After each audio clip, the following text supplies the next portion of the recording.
Hello friends, post market రిపోర్ట్లోకి మన మిత్రులందరికీ స్వాగతం. ఈరోజు జనవరి 6వ తారీఖు సోమవారం. మొత్తం మీద హెచ్ఎంపివి వైరస్ ఆ యొక్క ఫియర్ అనేది మార్కెట్లో క్లియర్గా కనిపిస్తూ ఉంది.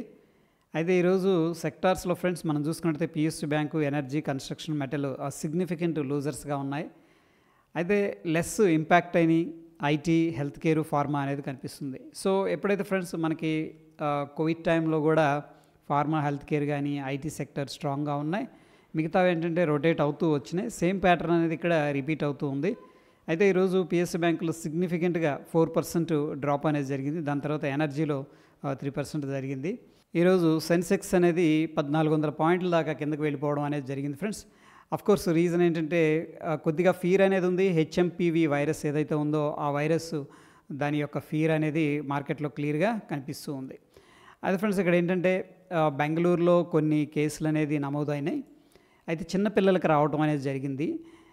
ఎవరైతే ఈ చిన్నపిల్లలు ఉన్నారో వాళ్ళ పేరెంట్స్ కానీ, బంధువులు కానీ, అంటే ఫారినర్స్తో కలవటం కానీ, లేకపోతే అక్కడ ఏదన్నా అబ్రాడ్ వెళ్ళటం కానీ ఇటువంటిది ఏం జరగలేదని చెప్పేసి చెప్తూ ఉన్నారు.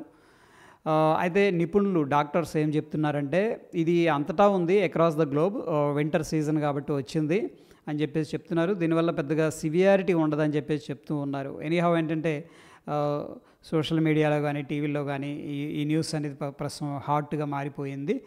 ఎనీహౌ ఈ యొక్క సిచ్యువేషన్ అనే దాన్ని doctors and world health organisation చాలా క్లోజ్గా అయితే మానిటర్ చేస్తుంది. ఒక రకంగా ఏంటంటే కోవిడ్ తర్వాత ఇది అఫ్కోర్స్ నార్మల్ ఫ్లూ అని చెప్పేసి డాక్టర్స్ చెప్తున్నప్పుడు కూడా కొంత కన్సర్న్స్ అనేది ఉన్నాయన్నమాట.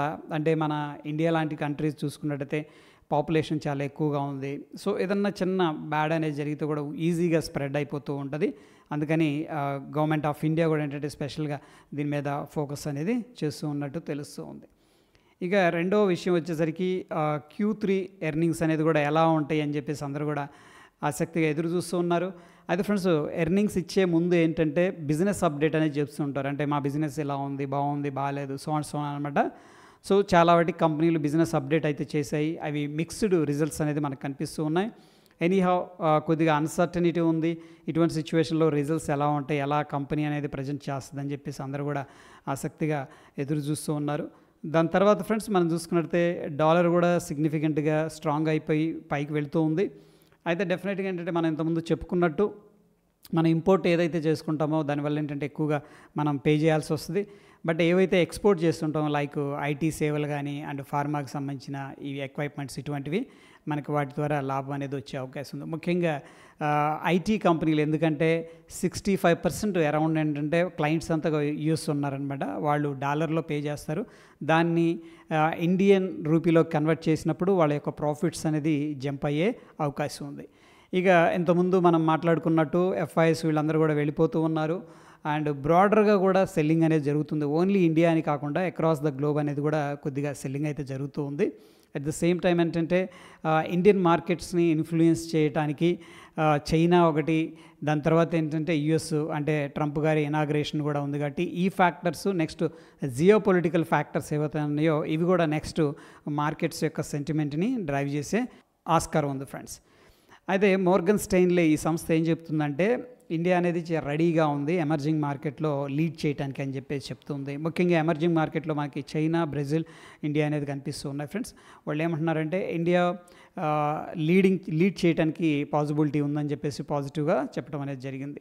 ఇక ex CEO friends, easy trip ప్లానర్స్కి సంబంధించిన నిశాంత్ పిట్టి గారు స్టేక్ అనేది సేల్ చేశారనమాట. ఎప్పుడైతే స్టేక్ సేల్ చేశారని తెలిసిందో, అంటే ఈయనకున్న స్టేక్ ఎగ్జిట్ అయిపోయారు అని చెప్పేసి ఎప్పుడైతే న్యూస్ అనేది రావడం జరిగిందో ఇమీడియట్గా అందరూ కూడా దాన్ని సెల్ చేయడానికి ప్రయత్నించారు. అయితే ఆయన ఎక్స్ ద్వారా, అంటే ట్విట్టర్ అనమాట, ఎక్స్ ద్వారా ఏం చెప్పారంటే కొద్దిగా షేర్ అనేది ట్రిమ్ చేశాం కానీ బట్ నేను ఇంక నుంచి సెల్ చేయను అని చెప్పేసి చెప్తూ ఉన్నారు. దానివల్ల ఏంటంటే ఈరోజు సిగ్నిఫికెంట్గా 17% అనేది ఇంక్రీజ్ అయింది.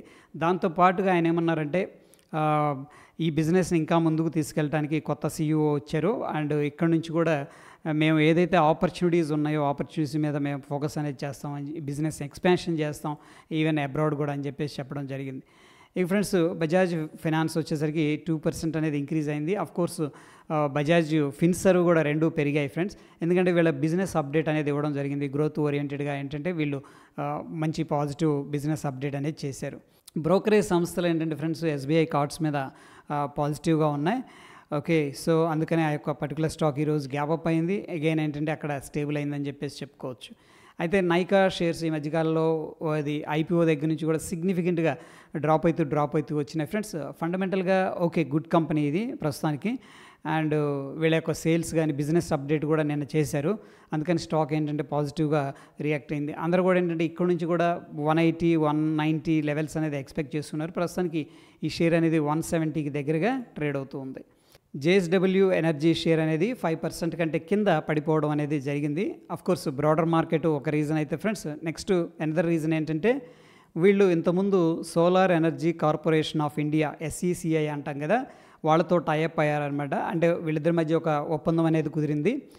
వీళ్ళకి బ్యాటరీ ఎనర్జీ స్టోరేజ్ చేసే సర్వీసెస్ అనేది ఎస్ఈసిఐ వాళ్ళకి అందిస్తామని చెప్పేసి చెప్పడం జరిగింది. అయితే దానికి ధర అనేది నిర్ణయించడం జరిగింది. అయితే ఫ్రెండ్స్ అది 2023లో జరిగింది. ఇప్పుడు 2025కి వచ్చేసాం. అప్పుడు ప్రైసెస్ ఇప్పుడు ప్రైసెస్ అనేది మ్యాచ్ కావట్లేదు అనమాట. అప్పుడు కొంచెం ఎక్కువ ప్రైసెస్ అనేది ఉన్నాయి. సో అయితే సిఈ ఏం చేసిందంటే సెంట్రల్ ఎలక్ట్రిసిటీ రెగ్యులేటరీ కమిషన్ ఏం చేసిందంటే ఈ ఒప్పందాన్ని రిజెక్ట్ చేసిందనమాట. ఎందుకు అంటే ఇప్పుడు చూడండి, చాలా తక్కువ ధరకే ఈ బ్యాటరీ ఎనర్జీ స్టోరేజెస్ సర్వీసెస్ అనేది ప్రొవైడ్ చేస్తున్నారు. ఎందుకంటే అడ్వాన్స్ టెక్నాలజీ వచ్చింది. నెక్స్ట్ ఏంటంటే కాంపిటీషన్ అనేది చాలా సిగ్నిఫికెంట్గా ఉంది. అందుకనే అప్పుడు ప్రైస్ చాలా ఎక్కువగా ఉంది ఇప్పుడు ప్రైసెస్తో కంపేర్ చేస్తే. అందుకని ఈ రిజెక్షన్ అనేది జరిగింది. దానివల్ల స్టాక్ అనేది నెగిటివ్గా రియాక్ట్ అయిందని చెప్పేసి చెప్పుకోవచ్చు. జూబిలెంట్ ఫుడ్ వర్క్ ఈ స్టాక్ కూడా గత 3-4 రోజుల నుంచి కూడా సిగ్నిఫికెంట్గా ర్యాలీ అనేది చేస్తూ ఉంది ఫ్రెండ్స్. వీళ్ళు ఎప్పుడైతే బిజినెస్ అప్డేట్ అనేది ఇచ్చారో ఆ బిజినెస్ అప్డేట్ అనేది చాలా చక్కగా పాజిటివ్గా అలైన్మెంట్తో ఉంది. అందుకని ఇన్వెస్టర్స్ దాంట్లో చాలా స్ట్రాంగ్గా ఇన్వెస్ట్మెంట్ అనేది చేసినట్టు తెలుస్తూ ఉంది. ఇక ఫ్రెండ్స్ ఇక్కడ ఏంటంటే మనకి లిస్టెడ్ షేర్స్ గురించి ఎక్కువగా మాట్లాడుకుంటున్నాం కదా, అన్లిస్టెడ్ షేర్స్ కూడా ఉన్నాయి మార్కెట్లో. సో అక్కడ కూడా ఎవరైనా రిస్క్ తీసుకొని ఇన్వెస్ట్ చేసుకున్నట్టయితే వాళ్ళకు కూడా మంచి రిజల్ట్స్ అనేది వచ్చినాయి అని చెప్పేసి చెప్పడం జరిగింది.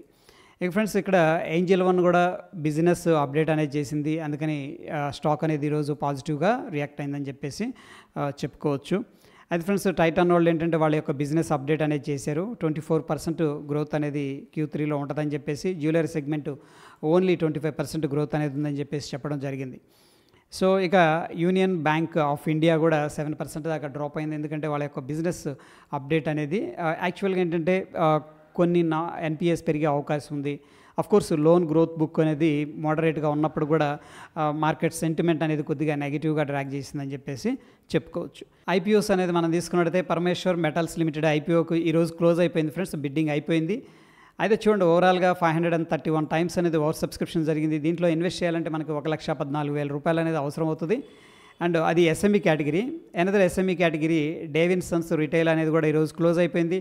అయితే ఇది 106 టైమ్స్ అనేది ఓవర్ సబ్స్క్రిప్షన్ జరిగింది. ఇక ఎనదర్ ఎస్ఎంఈ కేటగిరీకి సంబంధించిన ఇది IPO friends, Fabtech technologies clean rooms limited అనేది రేపటి రోజున క్లోజ్ అయిపోతుంది. సబ్స్క్రిప్షన్ అయితే మాత్రం 124 టైమ్స్ ఓవర్ సబ్స్క్రిప్షన్ జరిగింది. దీంట్లో ఇన్వెస్ట్ చేయాలంటే 1,28,000 రూపాయలు అనేది అవసరం అవుతుంది.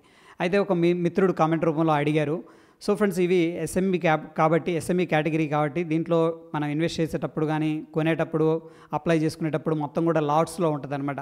సో మనం ఒకవేళ లాట్ అలొకేట్ అయిందనుకోండి, ఇండివిజువల్గా షేర్స్ లాగా అమ్మటానికి ఉండదు. మనం లాట్లోనే కొనాలి, లాట్లోనే అమ్మాలి. ఇది ఒక పాయింట్ అనేది గుర్తుపెట్టుకోవచ్చు. నెక్స్ట్ ఏంటంటే మనకి ఐపీఓ అలొకేట్ అయిన తర్వాత లిస్ట్ అవుతుంది కదా, దాని తర్వాత ఎటువంటి లాకింగ్ పీరియడ్ మనకు ఉండదు. సో మనం ఎనీ మూమెంట్ ఏంటంటే మనం దాన్ని అమ్మొచ్చు, బట్ లాట్ సైజ్ లాగా అమ్మాల్సి ఉంటుంది. ఎస్ఎంఈ కేటగిరీకి సంబంధించిన ఇంకొక ఐపీఓ ఇండోబెల్ ఇన్సులేషన్ లిమిటెడ్ అనేది 6వ తారీఖు ఈరోజు ఓపెన్ అయింది ఫ్రెండ్స్. ఎల్లుండి క్లోజ్ అయిపోతుంది. దీనికి అప్రాక్సిమేట్గా 2 టైమ్స్ అనేది ఓవర్ సబ్స్క్రిప్షన్ జరిగింది. ఒకవేళ మనం దీనికి అప్లై చేయాలి అంటే కూడా 1,38,000 రూపాయలు అనేది అవసరం అవుతుంది. ఇకపోతే ఫ్రెండ్స్ బిగ్ ప్లేయర్స్ ఏ విధంగా పొజిషన్స్ తీసుకున్నారనేది మనం తీసుకున్నట్టయితే ఎక్కువ మంది ఈ 23,800 పైన కాల్స్ అయితే సిగ్నిఫికెంట్గా సెల్ చేసినట్టు తెలుస్తుంది. అండ్ పుట్ కాల్ రేషియో 0.56 అనేది చూపిస్తుంది. ఒక రకంగా ఏంటంటే మనకి మార్కెట్ని బేరిష్ వ్యూలోనే ప్లేయర్స్ అనేది వాళ్ళు చూస్తున్నట్టు క్లియర్గా తెలుస్తుంది. ఇక బ్యాంక్ నిఫ్టీ విషయానికి వస్తే మనకి పుట్ కాల్ రేషియో 0.69 అనేది కనిపిస్తుంది. అయితే ఫ్రెండ్స్ ఇక్కడ నియర్ బై ఏదైతే ఏటీఎం దగ్గర ఎవరైతే ఉన్నారో వాళ్ళు ఎక్కువగా కాల్స్ అనేది సెల్ చేయలేదు. బట్ బిగ్గర్ పిక్చర్లో మనం చూసుకున్నట్టయితే 56,300 పైన సిగ్నిఫికెంట్గా కాల్స్ అయితే సెల్ చేశారు. బట్ చూడండి హెవీగా 52,000 పైన కాల్స్ అనేది సెల్ చేశారు. సో ప్రస్తుతం ఉన్న సిచ్యువేషన్లో మనకి కొంత బేరిష్ సెంటిమెంట్ అనేది based on the open interest అనేది కనిపిస్తుంది. అయితే ఫ్రెండ్స్ జనరల్గా మనం హెడ్ అండ్ షోల్డర్ అంటుంటాం కదా, ఇది చూస్తేనే మనకి లెఫ్ట్ సైడ్ షోల్డరు, ఇదేమో రైట్ సైడ్ షోల్డర్, ఇదేమో హెడ్ లాగా కనిపిస్తుంది. ఎనీహౌ ఇక్కడేమో మనకి నెక్ లైన్ అనేది కనిపిస్తుంది. సో ప్రస్తుతానికి మనకి 49,700 దాకా రావడం అనేది జరిగింది, అప్రాక్సిమేట్ 800 దాకా. సో ఇక్కడ ఒక నెక్ లైన్ ఉంది. ఈ నెక్ లైన్ అనేది బ్రేక్ డౌన్ జరిగిందంటే ఫ్రెండ్స్ ప్రాబబ్లీ సెంటిమెంట్ అనేది డౌన్ సైడ్ బలపడే అవకాశాలు ఎక్కువగా కనిపిస్తూ ఉన్నాయి. సో ఈరోజు అయితే సిగ్నిఫికెంట్గా సెల్లింగ్ అనేది జరిగింది, ఎక్కడ కూడా బాయింగ్ అయితే జరగలేదు. ఇక ఫ్రెండ్స్ మనకి నిఫ్టీ అనేది తీసుకున్నట్టయితే నిఫ్టీ కూడా సేమ్ ప్యాటర్న్ అనేది కనిపిస్తుంది బిగ్గర్ పిక్చర్లో. సో చూడండి, ఇక్కడ మనకి ఒక నెక్ లైన్ అనేది కనిపిస్తుంది 23,300 దగ్గర. సో ట్రెండ్ లైన్ అనేది ఉంది. ఈ ట్రెండ్ లైన్ దగ్గర స్మాల్ బౌన్స్ ఏదైనా జరగవచ్చేమో కానీ, బట్ బిగ్గర్ పిక్చర్లో అయితే ఈ లెవెల్ దాకా వచ్చే అవకాశం ఉంది. ఇక్కడ కూడా మనకి ఇది లెఫ్ట్ సైడ్ షోల్డరు, ఇది రైట్ సైడ్ షోల్డరు, ఇది హెడ్ లాగా కనిపిస్తుంది. అయితే చాలామంది ఈ యొక్క లెవెల్ ఏదైతే ఉందో 23,300, 350 లెవెల్ అనేది చాలా ఆసక్తిగా అయితే ఎదురు చూస్తున్నారు ఫ్రెండ్స్. ఎందుకంటే ఈ లెవెల్ బ్రేక్అవుట్ అయిందనుకోండి, ఎవరైతే టెక్నికల్ ట్రేడర్ ఉన్నారో వాళ్ళ యొక్క వ్యూ అనేది చేంజ్ అయిపోతుంది బుల్లిష్ నుంచి బేరిష్గా. అండ్ ఇన్వెస్టర్స్ కూడా కొద్దిగా కాషియస్గా ఉండే అవకాశం ఉంది. ఇక ఇండియా విక్స్ విషయానికి వస్తే 15% అనేది దాటింది. డెఫినెట్గా ఇది కన్సర్న్ అని చెప్పేసి చెప్పుకోవచ్చు. బట్ ఎనీహౌ ప్రస్తుతం ఏంటంటే ఆ యొక్క న్యూస్, వైరస్ న్యూస్ ఏదైతే ఉందో ఆ వైరస్ న్యూస్ అనేది మార్కెట్ని ట్రిగ్గర్ చేసిందని చెప్పేసి చెప్పుకోవచ్చు. అపార్ట్ ఫ్రమ్ దట్ ఫ్రెండ్స్, ఇక అందరు కూడా రిజల్ట్స్ ఏదైతే ఉన్నాయో రిజల్ట్స్ని కూడా చాలా ఆసక్తిగా ఎదురు చూస్తూ ఉన్నారు.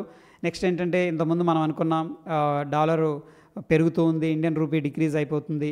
దాని తర్వాత ఈ యొక్క ఎఫ్ఐఎస్ ఎగ్జిట్ ఏదైతే ఉందో ఇది కూడా కొంత నెగిటివ్గా ఇండియన్ మార్కెట్ యొక్క సెంటిమెంట్ని డ్రాగ్ చేసిందని చెప్పేసి చెప్పుకోవచ్చు. సో మల్టిపుల్ ఫ్యాక్టర్స్ అనేది మార్కెట్ డ్రాప్ అవుతున్నప్పుడు వస్తూ ఉంటాయి ఫ్రెండ్స్.